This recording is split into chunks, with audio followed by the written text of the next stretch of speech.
روشنی کے سفر میں آپ اپنے میزبان آفتاب احمد خانزادہ کے ساتھ ہیں۔ لینن امن انعام وصول کرتے ہوئے اپنے خطبے میں فیض احمد فیض نے کہا تھا، امن اور آزادی بہت حسین اور تابناک چیزیں ہیں۔ امن گندم کے کھیت ہیں، سفیدے کے درخت ہیں، دلہن کا آنچل ہے، بچوں کے ہنستے ہوئے ہاتھ ہیں، شاعر کا قلم ہے اور مصور کا قلم۔ آزادی ان سب کی صفات کی ضامن اور غلامی ان سب خوبیوں کی قاتل ہے۔ یہ فیض احمد فیض نے کہا تھا۔ آج جب کہ دنیا جس طرح سے انتشار اور انتہا پسندی کا شکار ہے، ہمارا خطہ سمیت، اس مرحلے پر جی چاہتا ہے کہ اخناتون اور اشوک اعظم کو یاد کیا جائے، جنہوں نے دونوں نے قبل از مسیح جس کو کہتے ہیں انسانی حقوق کا پرچار کیا۔ اخناتون کا پیدائشی نام آمون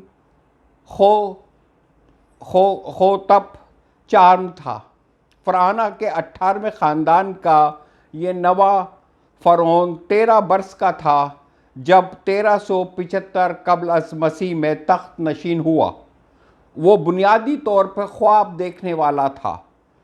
اس کے خوابوں نے مصری مذہب کو یکسر بدل دیا تھا اور اسی لیے وہ دنیا کا پہلا وحدانیت پرست کہلاتا ہے۔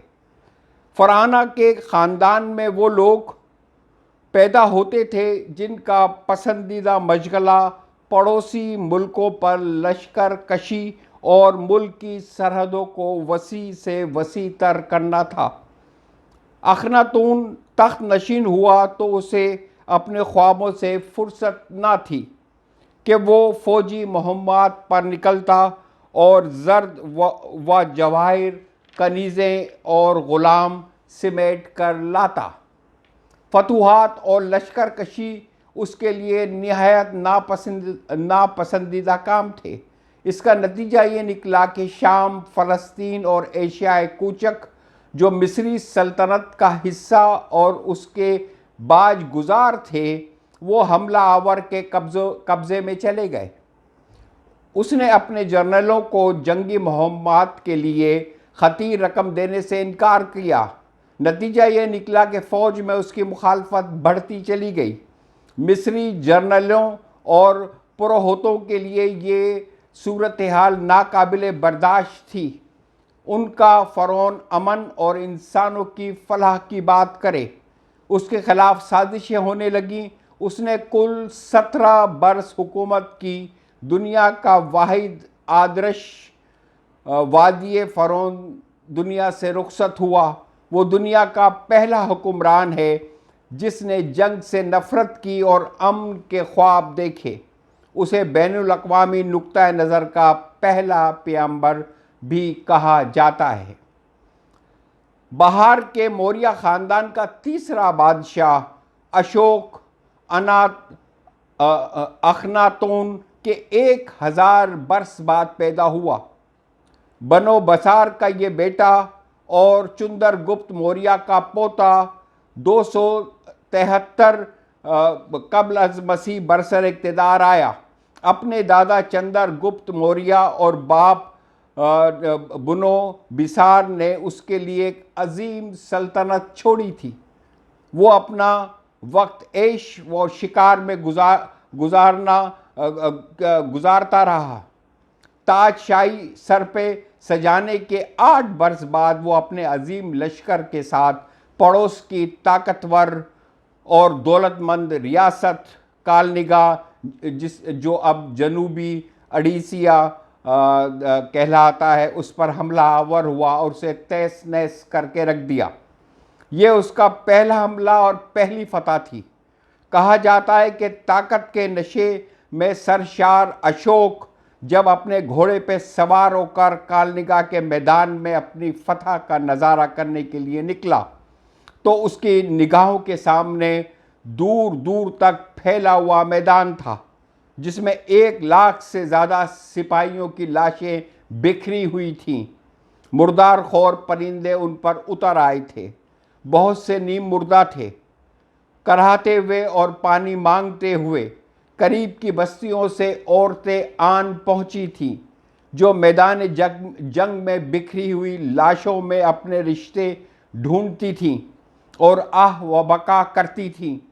کال نگاہ کے میدان میں اس نے دیکھا کہ فتح کا چہرہ کتنا بھیانک ہے۔ اس کے بدن پہ لرزہ طاری ہو گیا۔ وہ اپنے گھوڑے سے اترا اور اس کے ساتھ چلنے والا شاہی دستہ بھی گھوڑوں سے اتر گیا۔ اشوک نے اپنا چہرہ آسمان کی طرف اٹھایا اور نوحہ کیا۔ یہ اس کا گریہ تاریخ میں محفوظ ہو گیا۔ اس نے کہا، یہ میں نے کیا کر دیا؟ اگر یہ فتح ہے تو شکست کسے کہتے ہیں؟ یہ فتح ہے یا شکست؟ یہ انصاف ہے یا ناانصافی؟ یہ شجاعت ہے یا بزدلی؟ کیا عورتوں اور بچوں کا قتل بہادری ہے؟ کیا میں نے یہ سب کچھ اپنی سلطنت کو وسعت دینے اور دولت مند کرنے کے لیے کیا، یا دوسری بادشاہت کی شان و شوکت کو غارت کرنے کے لیے کیا؟ کسی نے اپنے شوہر کھو دیا، کسی نے اپنا باپ اور کسی نے اپنا بچہ، اور کوئی بچہ اپنے ماں کے پیٹ میں ہی قتل ہوا۔ لاشوں کے یہ انبار کیا ہیں؟ یہ فتح کے نشان ہیں یا شکست کے؟ اشوک کا یہ نوحہ اور کال نگاہ کے میدان سے لوٹ کر آنے کے بعد اس کے لکھوائے ہوئے فرامین جو پتھروں پر کندہ کیے گئے اور اشوک کی وسیع اور عریض سلطنت کی حدود کے اندر نصب کیے گئے، انہیں پڑھیے تو یوں محسوس ہوتا ہے کہ ہم عدم تشدد پر راست یقین رکھنے والے ایک ایسے امن پسند اور انسان پرست فلسفی کے خیالات سے ملاقات کر رہے ہیں جو رواداری کی انتہا کو پہنچا ہوا ہے۔ وہ بدھ مت اختیار کر چکا تھا، لیکن دوسرے تمام مذاہب کا اور اپنی رعایا کی مذہبی روایات اور ثقافت کا احترام لازمی سمجھتا تھا۔ کال نگاہ کی فتح کے بعد اشوک نے کبھی گوشت نہیں چکھا، کسی فوجی مہم پر نہیں گیا۔ اس کے سپاہیوں کی تلواروں کو زنگ لگتا رہا اور اس کی سلطنت میں چوکڑیاں بھرتے ہوئے جانوروں اور اڑتے ہوئے پرندوں کو بھی جان کی امان ملی۔ اشوک کی طرف سے متعدد جو شاہی فرمان جاری ہوئے، انہیں حقوق انسانی کے ابتدائی تصورات کہا جائے تو مبالغہ نہ ہوگا۔ اشوک نے 238 سے لے کر 265 قبل مسیح تک ہندوستان اور افغانستان پر حکومت کی۔ اشوک کو اسی ناطے سے ایشیا میں بابائے انسانی حقوق کہا جا سکتا ہے۔ کئی دانشور اشوک بادشاہ کے شاہی فرامین کو دنیا میں انسانی حقوق کا پہلا عالمگیر اعلامیہ قرار دیتے ہیں۔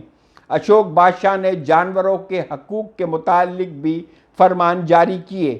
اشوک نے تشدد کو ترک کر کر دھرم کی تبلیغ کا راستہ اپنایا اور تمام مذاہب اور عقیدوں کے احترام اور آزادی کی پالیسی اختیار کی۔ اشوک نے بہت سارے فرمان چٹانوں اور ستونوں پہ کندہ کروائے، بالشمول شیر کی شبیہ والے سارناتھ کے ستون جو کہ آج کل ہندوستان کا قومی نشان ہے۔ چٹانوں پہ کندہ فرمان یہ تھے: ہر مذہب کے لوگ اپنے علاقے میں آرام و سکون سے رہیں، اس حق میں مداخلت نہ ہوگی۔ جانوروں کے لیے شفاعت خانے بنائے جائیں۔ وزراء کا فرض ہے کہ وہ تمام مذاہب کے پیروکاروں کے دھرم کو فروغ دیں۔ جانوروں کو سر عام ذبح کرنا ممنوع ہوگا۔ دھرم کا مطلب یہ ہے کہ نوکروں ملازموں کے ساتھ حسن سلوک اور اساتذہ کا احترام کیا جائے۔ تمام جانوروں، دوستوں اور ساتھیوں کے ساتھ تحمل اور فراخ دلی کا برتاؤ کیا جائے اور کسی جاندار کو قتل نہ کیا جائے۔ تمام مذاہب کے بنیادی حقوق کو فروغ دیا جائے۔ ہماری دعا ہے کہ اس دنیا میں امن ہو، رواداری ہو، برداشت ہو، اور اس تشدد اور انتہا پسندی کا پاکستان سمیت پوری دنیا سے خاتمہ ہو، امن ہو، سلامتی ہو، خوشحالی ہو، چین ہو، اور سب انسان خوشحال اور آزاد ہوں۔ خدا حافظ۔ اپنا اور اپنے پیاروں کا بہت خیال رکھیے گا۔